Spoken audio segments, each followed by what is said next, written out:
Hey guys, and welcome back. Today I'm going to do this colorful freehand and nail stamp design.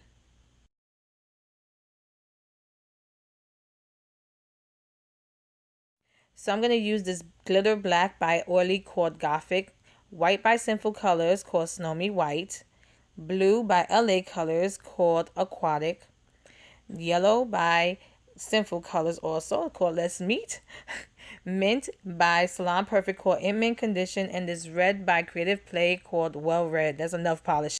So I already painted my nails with the black polish. This is my favorite polish. I rarely use it because I don't want to waste it. I love this black polish. And what I'm going to do is kind of do like a framed look in the middle of my nails. So that's why I'm just adding the white to the very center of my nails. I could have painted my nails white and then added the black around it, but I wanted to show you like a different kind of design. I hope I showed you something new. And in sections of the white, I'm just going to add the different colors. I'm just using the very top of the brush. So I try to make sure that most of the polish is off the brush. Kind of like a dry brush kind of look, but it isn't.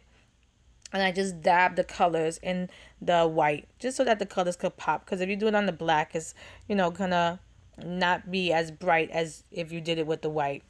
And I just added some more yellow because the yellow had kind of gotten out of the way.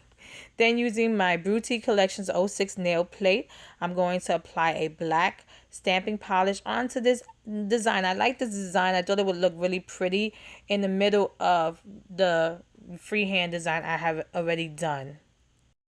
So once I picked up the design, I'm going to apply it into the center of my nails. I want it to kind of have, I don't know, this is like a different design than what I usually do. But I have to say I love the finished look of it.